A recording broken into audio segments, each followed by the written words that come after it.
Santos na escuta, ligado no povo, firme na rota, falando hoje sobre crianças, adolescentes, mulheres, pessoas em situação de vulnerabilidade que precisam da proteção do Estado.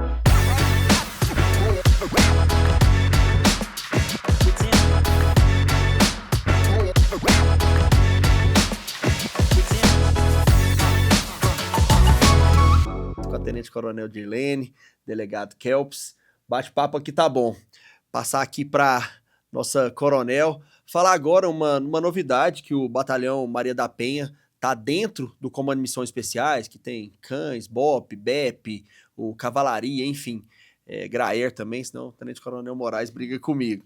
Mas o Comando de Missões Especiais está muito grande, vocês estão dentro do Missões Especiais, já tem 4 também outras unidades, queria que você falasse um pouquinho onde elas estão espalhadas e a tendência agora é de crescimento, porque é o vanguardista, é novo, mas já está crescendo bastante, né? Sim, o Batalhão Maria da Penha até o meio do ano passado, né, até mais ou menos ali abril, maio do ano passado, a gente pertencia ao comando do policiamento da capital, já que o Batalhão Maria da Penha tinha atuação só em Goiânia.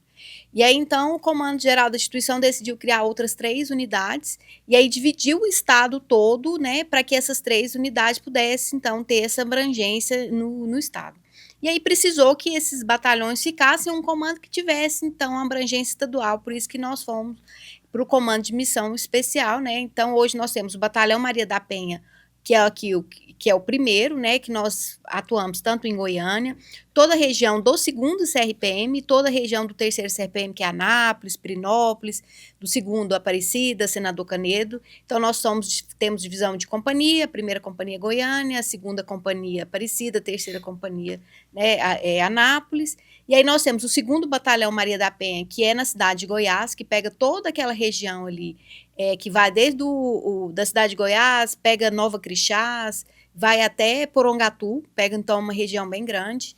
O 3º Batalhão Maria da Penha, que é da região de Rio Verde, Jataí, Caldas Novas, Itumbiara, e pega toda essa região ali meio central, meio sul do estado. E aí temos o batalhão do entorno, né, o que é na cidade de Águas Lindas, que aí pega tanto Águas Lindas, a região de Águas Lindas, Lusiânia, Valparaíso e chega até Poços.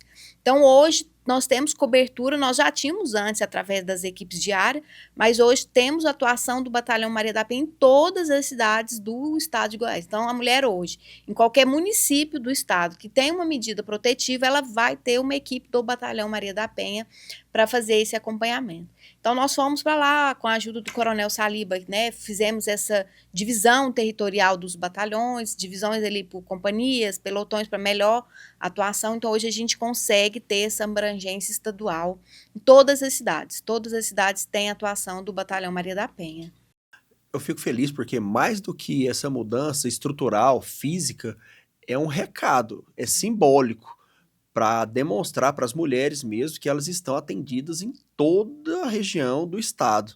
Você colocar no entorno, porque não é fácil você deslocar, não tem tantas pessoas que querem ir para o entorno, mas as que moram, eu sei como é que é distribuição de lotação. Então você conseguir abranger com batalhões especializados em todas as regiões, isso aí é muito assim, importante e mostra, né? Mostra um recado que eles estão ali para proteger as mulheres. Mostra o recado da Polícia Militar, a preocupação que a Polícia Militar tem em proteger essas mulheres, o apoio do governo do estado que nós temos, né, em criar essas unidades.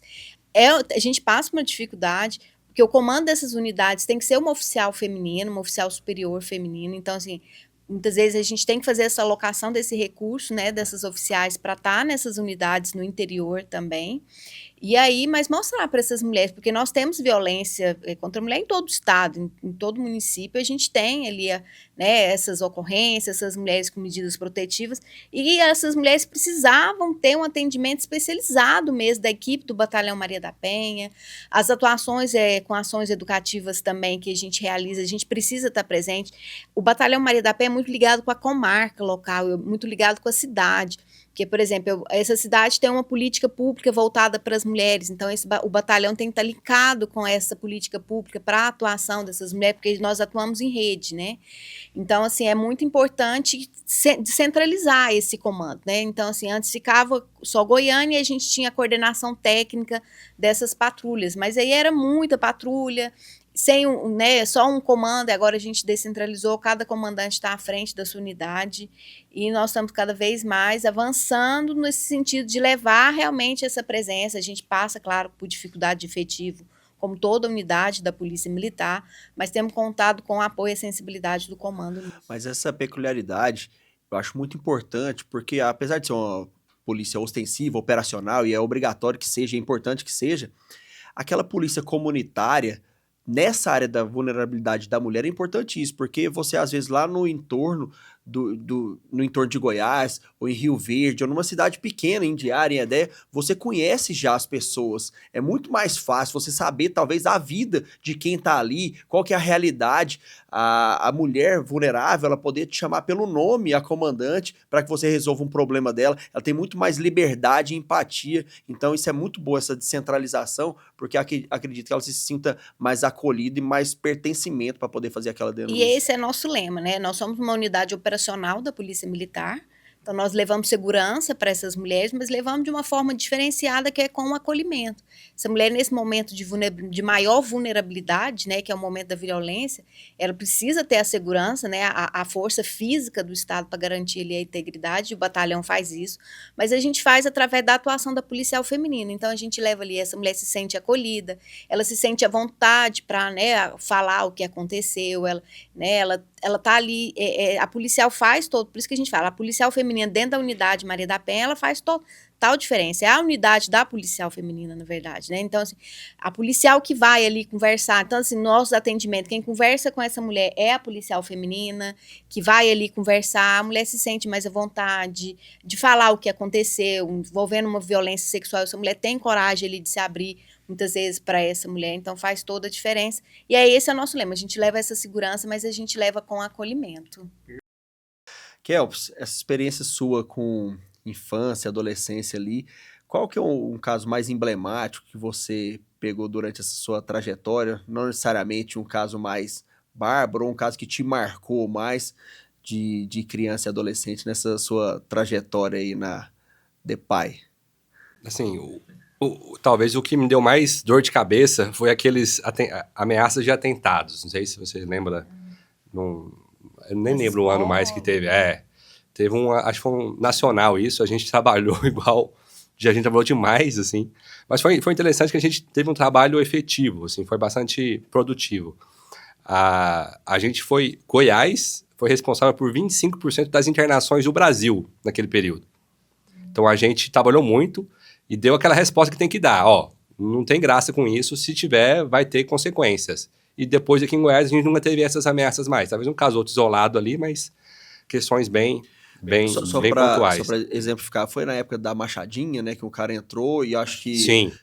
Aí ele fez um atentado grande e aí o Brasil inteiro ficou perplexo, atordoado e aí gerou obviamente, né, quando com criança é pior ainda, gerou uma comoção e aí os pais preocupados com as escolas, tanto públicas quanto privadas, para que se tem a estrutura de policiamento, e não tem, né, policiamento, todas as escolas, policiamento lá, e aí eles ficaram preocupados se alguém ia fazer atentado com os filhos dele.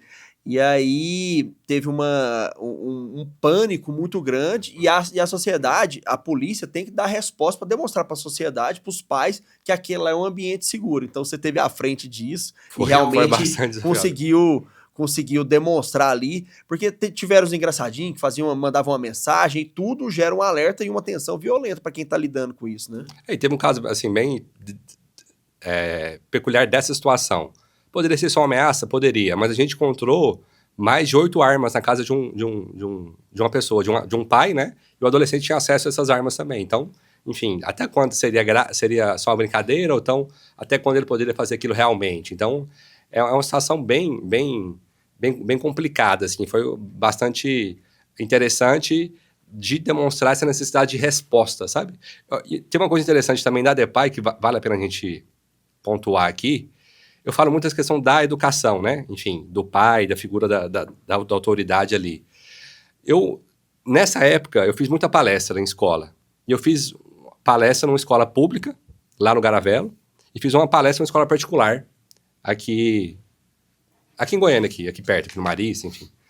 E aí eu fiz a mesma pergunta. Vocês acham O que são adolescentes? Enfim, até 18 anos, enfim. Você acha que adolescente, ele comete crime ou antifracional? Ele responde por isso? Na escola particular, eles falaram que não, quem responde é meu pai.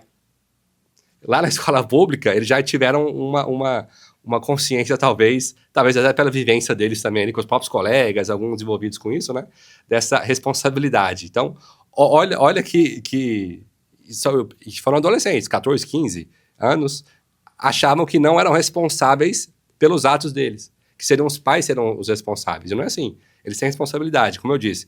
Não é que não seja bem aplicada por conta das questões práticas, mas existe responsabilidade. Então, acho que também foi um ponto bastante peculiar e social que a gente conseguiu perceber nessa nossa atuação também. Há 5 anos atrás tinha muito vídeo circulando por aí e hoje é muito menor o número disso, o conhecimento, a lei e principalmente os adolescentes. Eu preocupo muito com isso, né? Eu tenho filho pequeno, de uma nenenzinha de 1 ano, e a gente fica pensando nas gerações, né? Como é que vai ser? Porque se vaza uma foto, alguma coisa, ou até uma foto de biquíni, que as pessoas fazem uma gracinha, esse bullying gera uma repercussão muito maior, porque está na rede social, e aí hoje a gente percebe que realmente eles estão preocupados com isso e diminuiu bastante a gente teve um caso emblemático aqui em Goiânia de uma menina que até saiu da cidade porque foi muito exposta pela internet, mas hoje eu vejo muito menos casos e a preocupação muito maior de homens ou de adolescentes de realmente estar. Você sabe que se você tiver alguma coisa no seu celular, ou principalmente vídeo de pedofilia, de criança, você pensa assim, não, eu tô com meu celular, eu passei para alguém, aquilo lá tá tudo errado, e todo mundo já tá com essa informação também, e tem diminuído, isso é muito importante, interessante mais.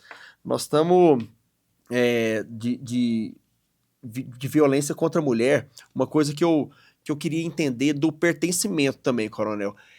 Você falou que a comandante ela é obrigada a ser uma policial feminina, mas como que funciona isso como um todo? Porque você realmente acha que tem que ser uma policial mulher ali? Eu acho assim, que dá muito mais pertencimento, dá empatia, mas você tem que trabalhar também com os homens para eles entenderem o policial masculino, né? Para ele entender que aquilo ali também é uma obrigação que ele tem que desenvolver.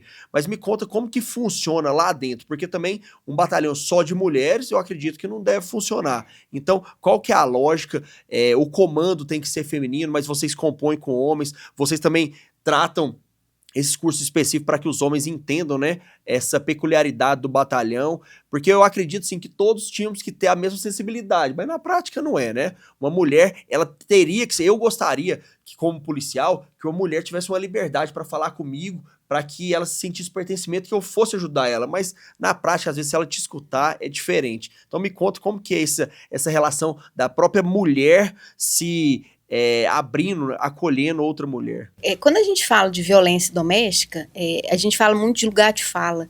Eu não tenho condição de um homem estar falando ali naquele momento sobre uma violência que ele não entende o que é aquela situação. Por isso, da importância do comando do Batalhão Maria da Penha ser uma mulher, a importância do subcomando do batalhão ser uma mulher. Mas minhas viaturas são mistas. Eu tenho tanto um policial masculino quanto uma policial feminina. A policial feminina, ela tem ali, a gente hoje tem uma doutrina própria de atuação. A policial feminina, cabe a ela ali naquele atendimento fazer esse contato com essa mulher, ela que atende o telefone funcional da viatura, porque a mulher, quando atende, ela quer que ali seja uma mulher que faça isso, e cabe ao homem a segurança ali daquela atuação. Então, a mulher vai fazer ali um acompanhamento, a equipe vai fazer um acompanhamento de uma medida protetiva, é a mulher que vai conversar com a vítima, e o homem da equipe vai fazer ali a segurança do perímetro ali, para que essa mulher tenha segurança ali para poder fazer essa atuação. Mas é tão importante quanto. Mas eu falo assim, a gente reforça muito a presença da policial no Batalhão Maria da Penha, não é uma unidade só de mulheres, a metade do meu efetivo são policiais masculinos, porque eu preciso desses policiais, eles garantem ali também, junto com a policial feminina, é uma equipe, né? Então, se eu preciso ter ali a força física que muitas vezes vai ser necessário desse homem e eu preciso ali da policial feminina, mas principalmente no comando, no subcomando, como comandante, como CPU ali, hoje a gente tem esse capitão supervisão do Maria da Penha, então que fossem mulheres, hoje ainda não é, mas que fossem mulheres esses capitães, para ter essa sensibilidade. E é uma outra coisa quando uma mulher está falando, por exemplo, vou fazer uma ação educativa. Quando é uma mulher que está falando para outra mulher, essa mulher vai escutar melhor, essa mulher ela vai entender que é outra mulher que está falando com ela, porque é um tema muito sensível, é um tema muito íntimo, né? É uma coisa ali que dói muito dentro ali, né? Muitas vezes a gente fala da violência e fala assim, muitas vezes o que deixa muito mais marca na mulher são as violências psicológicas, violências morais que não deixam marca. E outra mulher que vai conseguir entender melhor essa violência, porque um xingamento muitas vezes que um homem vai achar, mas, né, e outra mulher, não, realmente isso aqui. Então assim, a gente tem essa sensibilidade para entender. Então o policiamento Maria da Penha, ele tem que ser feito por mulheres, e a gente tem que ter, principalmente no comando ali, onde a gente vai pensar as diretrizes, as estratégias, o que pensar, aonde que eu vou chegar nessa mulher, a forma que eu vou chegar até essa mulher, como que eu vou lidar com esse tema, faz toda a diferença essa sensibilidade, sim. Então, assim, eu tenho os policiais masculinos, eles estão lá, tem o curso, eles participam do curso normalmente, tem policiais, né, o meu efetivo, quase a totalidade, tem o curso operacional Maria da Penha, eles fazem o curso, tem importância, mas dentro da unidade o que faz a diferença é realmente a atuação da policial feminina. Fantástico.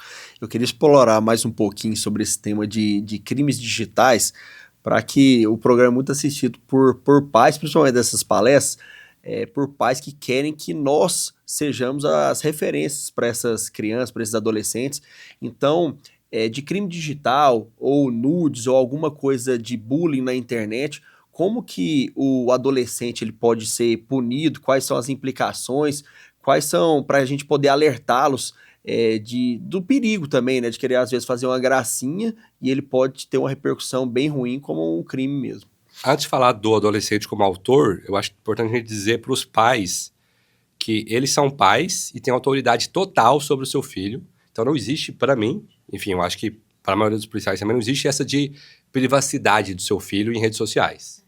Assim, pro meu filho eles não mexem, são muito novos ainda, eles não mexem não tem nada próprio de internet, sim, mas quando tiver, o acesso é total, e isso todo pai tem que ter esse acesso também, porque existe uma fase de inocência onde vários criminosos, e aí adultos já mesmo, se passam por crianças, jovens, adolescentes, e passam a criar toda uma engenharia social, enfim, e propondo às vezes desde questões de nudes, de fotos, e depois espalha essas fotos e acaba com a vida da pessoa, da criança, ali naquele momento que ela não tem capacidade mental ainda, psicológica para segurar isso. Enfim, questões envolvendo dinheiro, que eu já tive vários casos de pegar o celular da mãe para fazer Pix, pagar conta, sabe? E casos até mais graves de automutilação, enfim. Então, realmente, eu acho que esse ponto é importante de proteger a criança e o adolescente nisso, olhando. Você tem que olhar tudo, ter acesso total. Existem aplicativos aí que você pode ter acesso full no celular do seu filho, do seu adolescente, enfim. Então, eu acho que isso é algo importante de ser dito, né? E dos adolescentes que praticam atos infracionais nas redes sociais, enfim. O que eu tenho a dizer é que existe... A gente consegue essa apreensão, essa descoberta, porque tudo na rede social deixa rastro.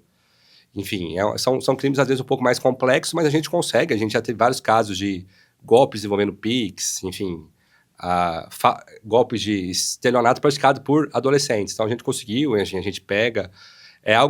A investigação é comum, né? Então, em termos de investigação de ato infracional, não tem muita diferença entre aquela investigação de um adulto. O que vai ter consequências ou mudanças é o depois dessa investigação. Porque no ato infracional, a punição ela é muito mais rápida. Então, só para vocês terem uma noção, a hora que o adolescente ele é apreendido, o juiz tem 45 dias para dar sentença. Então, em menos de 2 meses, ele vai ter a sentença já aplicando aquela medida que ele vai cumprir, né? Então, a consequência dos atos infracionais é muito mais rápida para um adolescente. E a internet não é um território sem lei. Então, a gente consegue e busca, enfim, consegue todas essas informações. Não, fantástico. Então, o que fica para os pais, para que eles monitorem as redes sociais, porque ali pode ter muita coisa errada, principalmente que a gente colocou aqui, nudes, que não é gracinha, pode ter dilapidação financeira também, e automutilação, que já teve muito mesmo, de indicativo para suicídio, para pular ou para cortar, isso é importante. E também, para não fazer gracinha, para que se ele cometer algum crime, que é ato infracional para menor, ele pode ser responsabilizado e de uma forma muito mais célere, porque tem uma lei específica, que é o ECA. Show de bola. Eu vi um vídeo seu, muito legal, que você fala que quando a mulher está fragilizada e ela se sente acolhida e fala assim, ó, pode contar com a Polícia Militar do Estado de Goiás, pode contar com a policial feminina, você pode contar que o batalhão Maria da Penha está do seu lado. Até arrepio, ela fala assim, então, naquele pior momento da vida dela, talvez, você chega lá e ela olha para o uniforme e ela sente que ela está acolhida, que ela está protegida. Tem um dado estatístico muito, muito interessante, ainda não é o perfeito, não é o ideal que a gente queria, mas nós tivemos, me corrija se eu estiver errado, nós tivemos 59 homicídios, feminicídios em 2025, que é horrível, mas que 54 deles não tinham medida protetiva de urgência, então não tinha informação que essas mulheres precisavam de uma atenção especial, e 5, não é apenas, porque são 5 vidas, mas apenas 5 feminicídios com medidas protetivas de urgência. E qual que é o meu sentimento como cidadão, não como policial, que eu entendo a realidade, mas todo mundo fala, não, mas medida protetiva não adianta nada, as pessoas, a polícia não consegue proteger, não consegue combater, e dá a sensação para a mulher que ela não tem que denunciar, que ela não vai ficar protegida.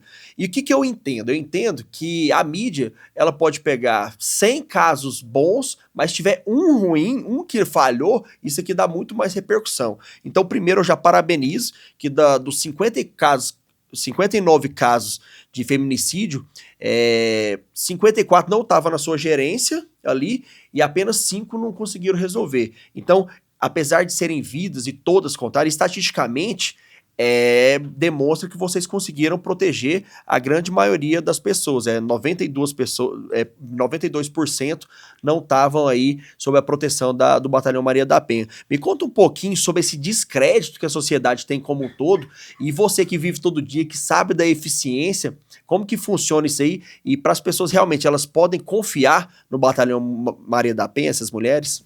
Pode, a gente sempre fala isso, confie e conte sempre com o Batalhão Maria da Penha.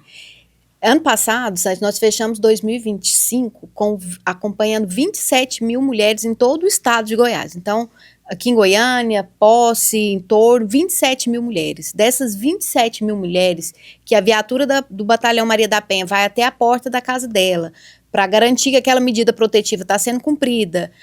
São 27 mil mulheres que, quando o agressor entra em contato ou tenta descumprir a medida, já aciona diretamente o Batalhão Maria da Penha. Então, dessas 27 mil mulheres, nós perdemos 5. Então, dá assim 0,00 alguma coisa. É muito pouco se a gente pegar o percentual de mulheres. Nós queremos fechar 2026 com nenhuma mulher, mas ainda tivemos 5 mulheres em 2025. Só que o que acontece? O que salva a vida dessas mulheres do feminicídio é a denúncia, é a medida protetiva. A mulher, quando ela não denuncia, ela não fala pra gente que ela está sofrendo a violência. Eu não sei que essa mulher está sofrendo. A violência, como nos crimes, né, de abuso sexual, estupro de menor, a violência doméstica, o feminicídio, ele acontece dentro de casa. A maioria deles, mais de 70%, foram dentro das residências. Então, são crimes que, se essa mulher não me avisar, não me falar, olha, eu estou sofrendo violência, eu não tenho como proteger essa mulher. Então, assim, o que salva as mulheres hoje, a gente fala muito isso, conversa muito com a imprensa, para falar, para a gente sempre falar bem das medidas protetivas, porque a última barreira entre a vida da mulher e o feminicídio são as medidas protetivas. A partir do momento que a mulher tem uma medida protetiva, a gente sabe que ela está sofrendo, ela tem a atuação direta do batalhão, ela aciona diretamente as equipes, a gente faz visitas periódicas, a gente avalia se essa mulher ela é uma vítima prioritária ou não. Se ela é prioritária, a gente tem um atendimento menos espaçado, então a gente vai... E assim, a gente fala que é um fenômeno social, porque assim, a viatura da Polícia Militar ela vai lá na porta da casa dessa mulher, só para saber, olha, como que tá a sua medida protetiva? Ela está sendo cumprida? O agressor está afastado? E aí aquela mulher acaba desabafando o que está acontecendo. Não, ele está cumprindo. Ah, ele não está cumprindo? Então a gente já avisa direto o judiciário, olha, não está tendo cumprimento dessa medida protetiva. A gente corre atrás, a DEAN, né, a doutora Anelise é uma parceira muito grande do Batalhão Maria da Penha.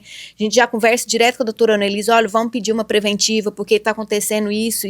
Então, assim, faz total diferença a medida protetiva na vida dessas mulheres. Esses 5 casos são 5 casos pontuais. Se a gente pega, né, a gente fez estudo dos 5 casos que aconteceram. Uma mulher tinha acabado de receber a medida protetiva. No dia que a medida saiu, o batalhão fez o atendimento, foi até ela. Ela falou, não, estou indo embora da cidade. A equipe se prontificou a levar ela embora, colocar no ônibus. Ela, não, eu vou terminar só ela organizando as coisas dela. O agressor foi, ela estava na rua se organizando ainda para ela poder ir embora. Ele atirou contra ela e acabou atirando a própria vida. Então, muitas vezes a gente não consegue evitar um crime em que o autor está disposto a se matar também. Então, assim, fica muito complicado. Então, assim, o que faz a diferença, porque assim, a gente fala muito das ações educativas e todas as ações educativas que a gente faz, você tem os dados aí, a gente aumentou mais de 20% o número de ações educativas que a gente realizou em 2025, comparando 2024, reforçando sempre, mulheres, denunciem, o que vai salvar sua vida é a denúncia. E hoje a mulher aqui no estado, ela tem toda a rede de amparo, ela tem programas sociais do governo do estado. A gente tem aqui em Goiânia, a gente estava com muita dificuldade, agora a gente começou a ter uma rede de casa de abrigamento que faz a diferença, porque eu preciso levar essa mulher muitas vezes para algum lugar. Então, assim, o que salva a vida das mulheres é a medida protetiva. Então, assim, muitas vezes sai uma matéria, eu não aceito, eu já fico bravo, faço ali um texto de resposta, porque a gente que está no dia a dia, a gente sabe que o que faz diferença são as medidas protetivas. Não, sensacional. Vamos pontuar bem, porque são 27 mil mulheres atendidas, mais de 261 mil atendimentos, nisso 629 ações educativas só em 2025. Desses, 5 mulheres perderam a vida de um crime que não tem um fator pretérito e preventivo muito correto, muito eficiente. Por quê? Porque a senhora acabou de falar, é um crime passional, o cara não tem medo das consequências e ele está disposto a tirar a própria vida. Então é muito difícil, igual um crime de um roubo, a polícia, se ela tiver ostensiva ali, o cara fica com medo e não comete. Não é um crime propriamente policial. A gente fala muito que, assim, não tem que cair só na conta da segurança pública a questão do feminicídio. É uma questão de saúde também. A mulher precisa de um tratamento psiquiátrico, psicológico, para sair daquela dependência daquele autor, dependência emocional, para que ela possa denunciar, sair do ciclo da violência. É um problema da educação. Eu preciso que as escolas falem, debatam sobre a questão da violência. A violência contra a mulher acontece dentro das escolas.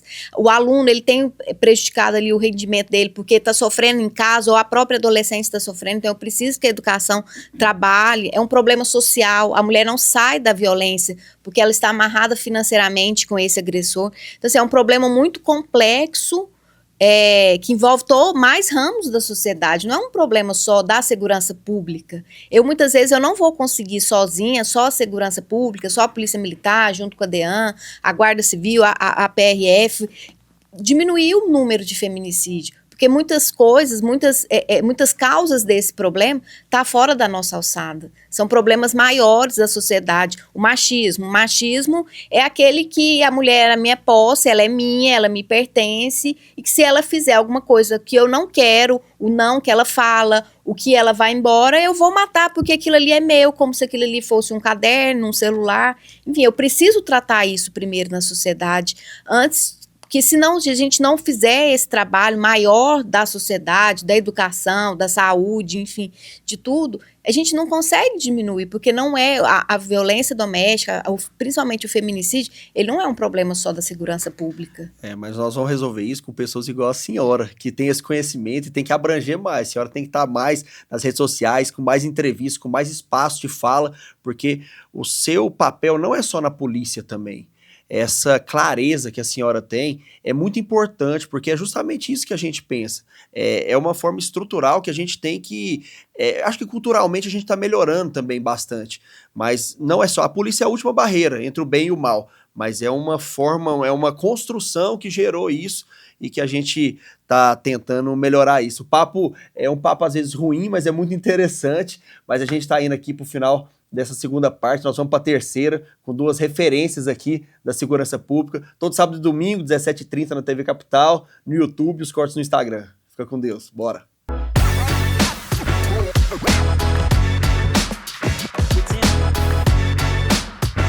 We'll be right back.